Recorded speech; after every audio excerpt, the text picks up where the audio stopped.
ಒಂದು ದೂರದ ವಿಲ್ಲಾ, ಸೇಡಿನ ದೆವ್ವದ ನೆರಳು ಮತ್ತು ಹೆಣದ ಜೊತೆ ಕಳೆದ 100 ದಿನಗಳು. ಕಥೆಯ ಆರಂಭದಲ್ಲಿ ಚಿ ಎಂಬ ಒಬ್ಬ ಅತೀವ ಪ್ರೀತಿಯ ಗಂಡನ ಪರಿಚಯವಾಗುತ್ತದೆ. ಆದರೆ ಚಿ ತನ್ನ ಹೆಂಡತಿ ಲೂನಮ್ಳನ್ನು ಕಳೆದುಕೊಂಡಿರುತ್ತಾನೆ. ಅವಳು ಬಹಳ ದಿನಗಳಿಂದ ಕಾಡುತ್ತಿದ್ದ ಕಾಯಿಲೆಯಿಂದ ತೀರಿಹೋಗಿರುತ್ತಾಳೆ. ಊರಿನವರೆಲ್ಲ ಚಿ ಒಬ್ಬ ದೊಡ್ಡ ಹೀರೋ ಅಂದುಕೊಂಡಿರುತ್ತಾರೆ. ಯಾಕೆಂದರೆ ಲೂನಮ್ ಸಾಯುವ ಕೊನೆಯ ಕ್ಷಣದವರೆಗೂ ಅವನು ಅವಳ ಜೊತೆಗಿದ್ದು ಅತಿ ಹೆಚ್ಚು ಕಾಳಜಿ ಮಾಡಿರುತ್ತಾನೆ. ನಾನು ನನ್ನ ಹೆಂಡತಿಯನ್ನು ಸದಾ ಪ್ರೀತಿಸುತ್ತೇನೆ ಎಂದು ಆಣೆ ಮಾಡಿದ್ದ ಅವನ ಪ್ರೇಮಕಥೆ ಇಡೀ ಊರಿಗೆ ಮಾದರಿಯಾಗಿರುತ್ತದೆ. ಆದರೆ ಲೂನಮ್ ಸತ್ತ ಮೇಲೆ ಚಿಯ ಅಸಲಿ ರೂಪ ನಿಧಾನವಾಗಿ ಬಯಲಾಗತೊಡಗುತ್ತದೆ. ಹೆಂಡತಿ ಸತ್ತು ಕೆಲವೇ ದಿನಗಳಲ್ಲಿ ಚಿಗೆ ರೊಸ್ಸುಖಾನ್ ಅಥವಾ ರಾಸ್ ಎಂಬ ಹುಡುಗಿಯ ಜೊತೆ ಅಕ್ರಮ ಸಂಬಂಧ ಇರುವುದು ಗೊತ್ತಾಗುತ್ತದೆ. ಈ ರಾಸ್ ಬೇರೆ ಯಾರೂ ಅಲ್ಲ, ಸ್ವತಃ ಲೂನಮ್ ಕಂಪನಿಯಲ್ಲಿ ಕೆಲಸ ಮಾಡುವ ಉದ್ಯೋಗಿ. ಲೂನಮ್ಳ ಉತ್ತರ ಕ್ರಿಯೆ ಮುಗಿದ ತಕ್ಷಣ ಚಿ ಒಂದು ಪ್ಲಾನ್ ಮಾಡಿ ರಾಸ್ ಅನ್ನು ದೂರದ ಕಾಡಿನಲ್ಲಿರುವ ಒಂದು ವಿಲ್ಲಾಕ್ಕೆ ಕರೆಯುತ್ತಾನೆ. ಅಲ್ಲಿ ನಿನಗೊಂದು ಸರ್ಪ್ರೈಸ್ ಇದೆ ಎಂದು ನಂಬಿಸುತ್ತಾನೆ. ಆ ವಿಲ್ಲಾ ನೋಡುವುದಕ್ಕೆ ಸ್ವರ್ಗದಂತಿದ್ದು ನಮ್ಮ ಹೊಸ ಜೀವನ ಇಲ್ಲಿ ಶುರುವಾಗಲಿದೆ ಎಂದು ಚಿ ಹೇಳುತ್ತಾನೆ. ಚಿಯ ಸಿಹಿ ಮಾತುಗಳಿಗೆ ಮರುಳಾದ ರಾಸ್ ಅವನ ಜೊತೆ ಹೋಗಲು ಒಪ್ಪುತ್ತಾಳೆ. ಅವರಿಬ್ಬರು ಕಾಡುಮೇಡುಗಳನ್ನು ದಾಟಿ ಆ ದೂರದ ಜಾಗಕ್ಕೆ ಹೋಗುತ್ತಾರೆ. ದಾರಿಯಲ್ಲಿ ಸಿಗುವ ಒಂದು ಹಳ್ಳಿಯಲ್ಲಿ ಒಬ್ಬ ಮಾಂತ್ರಿಕ ಇವರನ್ನು ಭಯಾನಕವಾಗಿ ದಿಟ್ಟಿಸಿ ನೋಡುತ್ತಾನೆ. ಆದರೆ ಚಿ ಅದನ್ನು ಗಮನಿಸದೆ ವಿಲ್ಲಾ ತಲುಪುತ್ತಾನೆ. ಅದು ಕಾಡಿನ ಮಧ್ಯೆ ಇರುವ ಸುಂದರವಾದ ಬಂಗಲೆಯಾಗಿದ್ದು ರಾಸ್ಗೆ ಅದನ್ನು ನೋಡಿ ಖುಷಿಯಾಗುತ್ತದೆ. ಆ ಸುಂದರ ಬಂಗಲೆಯಲ್ಲಿ ಅವರ ಮೊದಲ ರಾತ್ರಿ ತುಂಬಾ ರೊಮ್ಯಾಂಟಿಕ್ ಆಗಿರುತ್ತದೆ. ಬಡತನದಿಂದ ಬಂದ ರಾಸ್ಗೆ ಇಷ್ಟು ದೊಡ್ಡ ಬಂಗಲೆಯಲ್ಲಿ ಇರುವುದು ಹೆಮ್ಮೆ ಅನಿಸುತ್ತದೆ. ಅವರು ವಿಶ್ರಾಂತಿ ಪಡೆಯುತ್ತಿರುವಾಗ ಒಬ್ಬ ಮಾಂತ್ರಿಕ ವಿಲ್ಲಾದ ಮುಂದೆ ಏನೋ ಪೂಜೆ ವಿಧಿವಿಧಾನ ಮಾಡುತ್ತಿರುವುದು ಕಾಣಿಸುತ್ತದೆ. ಚಿ ಕೋಪಗೊಂಡು ಅವನನ್ನು ಅಲ್ಲಿಂದ ಓಡಿಸುತ್ತಾನೆ. ರಾತ್ರಿ ಮಲಗುವ ಮುನ್ನ ರಾಸ್ ಸ್ನಾನ ಮಾಡಲು ಬಾತ್ಟಬ್ಗೆ ಹೋಗುತ್ತಾಳೆ. ಅಲ್ಲಿಂದಲೇ ವಿಚಿತ್ರ ಘಟನೆಗಳು ಶುರುವಾಗುತ್ತವೆ. ಸತ್ತ ಲೂನಮ್ಳ ಆತ್ಮ ಅಲ್ಲಿ ಕಾಣಿಸಿಕೊಂಡು ರಾಸ್ಗೆ ನಡುಕ ಹುಟ್ಟಿಸುತ್ತದೆ. ಅದೇ ರಾತ್ರಿ ನಿದ್ದೆಯಿಂದ ಎದ್ದ ರಾಸ್ಗೆ ಪಕ್ಕದಲ್ಲಿ ಚಿ ಇಲ್ಲದಿರುವುದು ಕಂಡುಬರುತ್ತದೆ. ಭಯದಲ್ಲಿ ಅವಳು ಕತ್ತಲೆಯಲ್ಲಿ ಇಡೀ ಮನೆಯನ್ನು ಹುಡುಕುತ್ತಾಳೆ. ಆಗ ಹಿತ್ತಲಿನಲ್ಲಿರುವ ಒಂದು ಸಣ್ಣ ಕೋಣೆಯ ಬಾಗಿಲು ತಾನಾಗಿಯೇ ತೆರೆದುಕೊಳ್ಳುತ್ತದೆ. ರಾಸ್ ಮೆಲ್ಲನೆ ಒಳಗೆ ಹೋಗುತ್ತಾಳೆ. ಅಲ್ಲಿ ಅವಳಿಗೆ ಕಂಡ ದೃಶ್ಯ ಅವಳನ್ನು ಬೆಚ್ಚಿ ಬೀಳಿಸುತ್ತದೆ. ಆ ಕೋಣೆಯೊಳಗೆ ಒಂದು ಗಾಜಿನ ಪೆಟ್ಟಿಗೆ ಇರುತ್ತದೆ. ಅದರ ಒಳಗೆ ಲೂನಮ್ಳ ಹೆಣವನ್ನು ಇಡಲಾಗಿರುತ್ತದೆ. ಆ ಹೆಣ ಕೊಳೆಯಬಾರದು ಎಂದು ಅದನ್ನು ಫ್ರಿಡ್ಜ್ನಂತೆ ತಂಪು ಮಾಡುವ ಮಿಷನ್ ಒಳಗಡೆ ಇಡಲಾಗಿರುತ್ತದೆ. ತಾನು ಪ್ರೀತಿಸಿದವನು ಸತ್ತ ಹೆಂಡತಿಯ ಹೆಣದ ಜೊತೆ ಜೀವನ ಮಾಡುತ್ತಿದ್ದಾನೆ ಎಂದು ತಿಳಿದಾಗ ರಾಸ್ಗೆ ಹುಚ್ಚು ಹಿಡಿದಂತಾಗುತ್ತದೆ. ಗಾಬರಿಯಾದ ಚಿ ಅವಳಿಗೆ ಎಲ್ಲವನ್ನೂ ವಿವರಿಸಲು ಪ್ರಯತ್ನಿಸುತ್ತಾನೆ. ಲೂನಮ್ ಬರೆದಿಟ್ಟಿರುವ ವಿಲ್ಲಿನಲ್ಲಿ ಒಂದು ವಿಚಿತ್ರ ಕಂಡೀಷನ್ ಇರುತ್ತದೆ.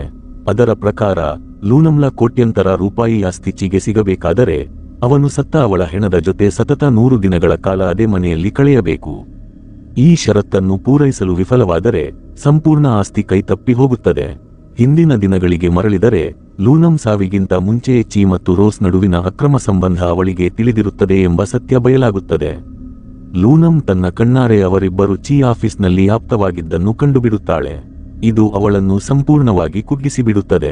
ತಾನು ಪ್ರಾಣಕ್ಕಿಂತ ಹೆಚ್ಚಾಗಿ ಪ್ರೀತಿಸಿದ ಪತಿ ತನ್ನ ಬೆನ್ನ ಹಿಂದೆ ಈ ರೀತಿ ದ್ರೋಹ ಮಾಡುತ್ತಾನೆ ಎಂದು ಅವಳು ಕನಸಿನಲ್ಲೂ ಯೋಚಿಸಿರುವುದಿಲ್ಲ. ಲೂನಮ್ ಅತ್ಯಂತ ಸುಂದರಿ, ಅಪಾರ ಶ್ರೀವಂತೆ ಮತ್ತು ತನ್ನ ಪತಿಯನ್ನು ಬಹಳವಾಗಿ ಪ್ರೀತಿಸುವವಳು. ಇಷ್ಟೆಲ್ಲ ಇದ್ದರೂ ಅವಳು ಮೋಸ ಹೋದದ್ದು ಅವಳನ್ನು ನುಚ್ಚುನೂರು ಮಾಡುತ್ತದೆ.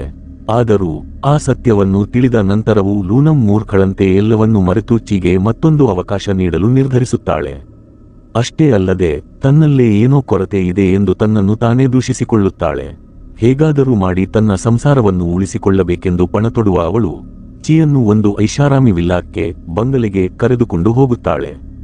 ಅದೇ ವಿಲ್ಲಾದಲ್ಲಿ ಈಗ ಚಿ ಮತ್ತು ರೋಸ್ ವಾಸವಿದ್ದಾರೆ.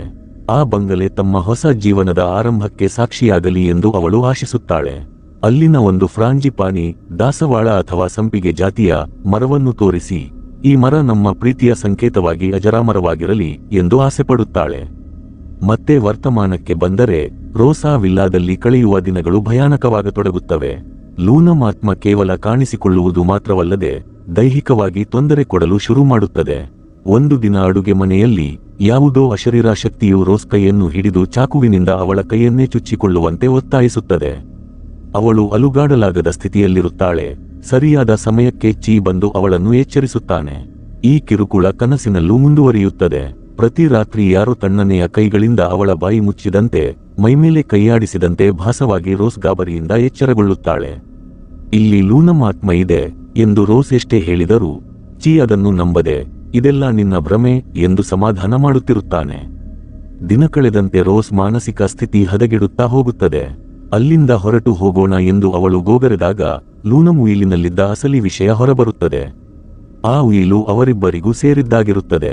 ಒಂದು ವೇಳೆ ಯಾರಾದರೂ ಆ ಮನೆಯನ್ನು ಬಿಟ್ಟು ಹೋದರೆ ಲೂನಂನ ಇಡೀ ಆಸ್ತಿ ಮುಟ್ಟುಗೋಲು ಆಗುತ್ತದೆ.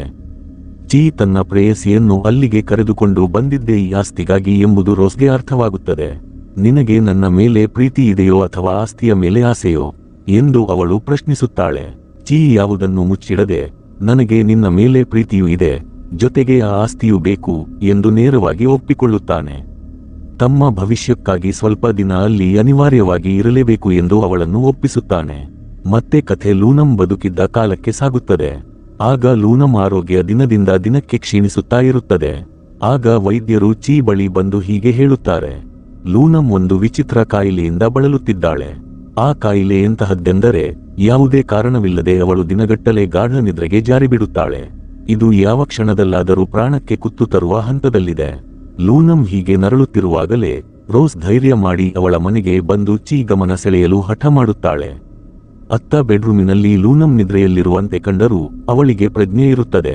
ಅವಳ ದೇಹ ಅಲುಗಾಡದಿದ್ದರೂ ಸುತ್ತಮುತ್ತ ನಡೆಯುವ ಪ್ರತಿಯೊಂದು ಮಾತು ಅವಳಿಗೆ ಕೇಳಿಸುತ್ತಿರುತ್ತದೆ.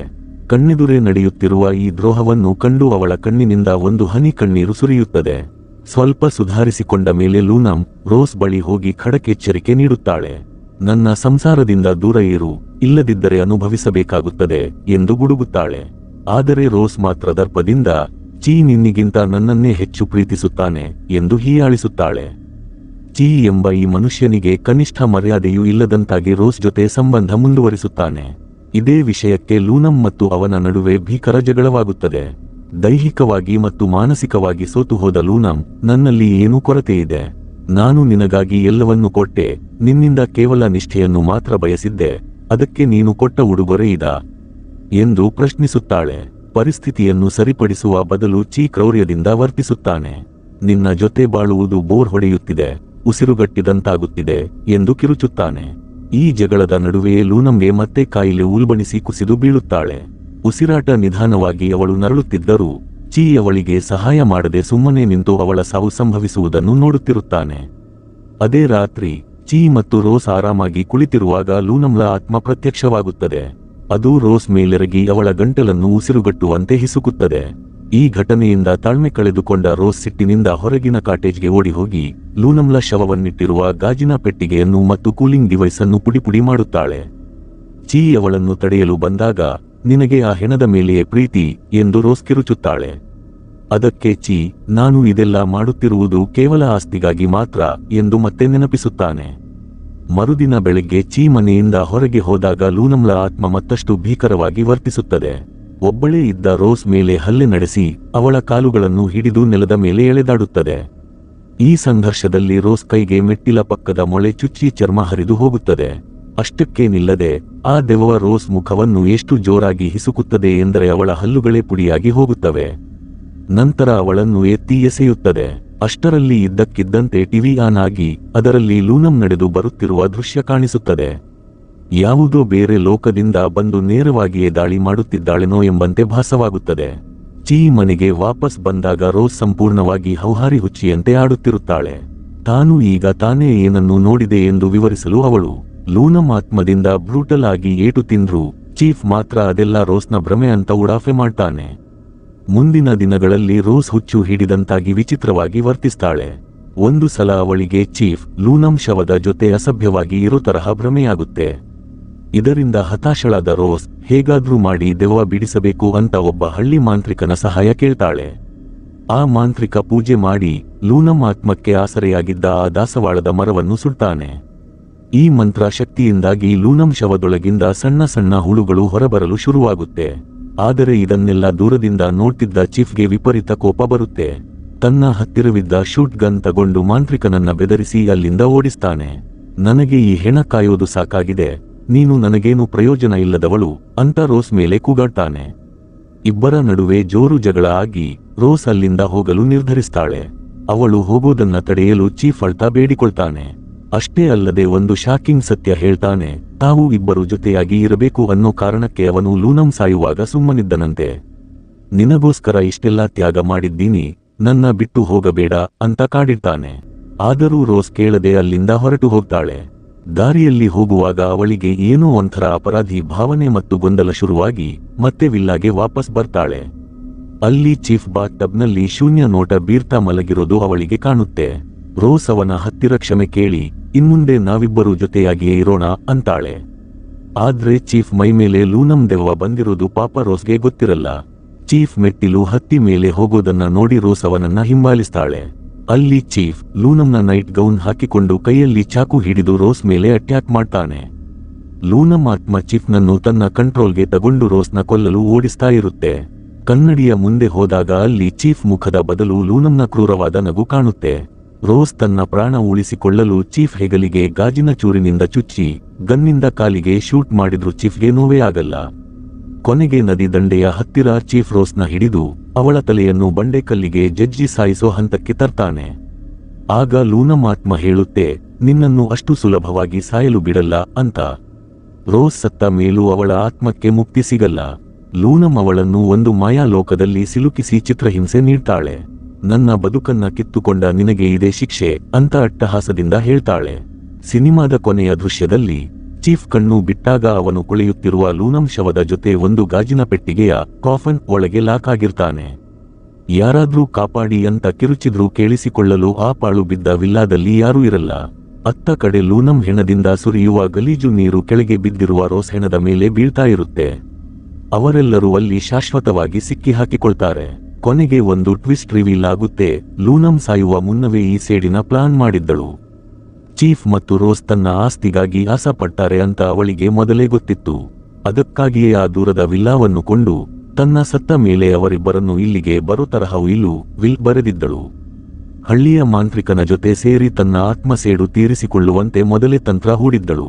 ಹೀಗೆ ಲೂನಂ ತನ್ನನ್ನು ವಂಚಿಸಿದ ಚೀಫ್ ಮತ್ತು ರೋಸ್ ಇಬ್ಬರನ್ನು ನರಕದ ಕೂಪಕ್ಕೆ ದೂಡಿ ತನ್ನ ಸೇಡನ್ನು ಪೂರ್ತಿ ಮಾಡಿಕೊಳ್ತಾಳೆ.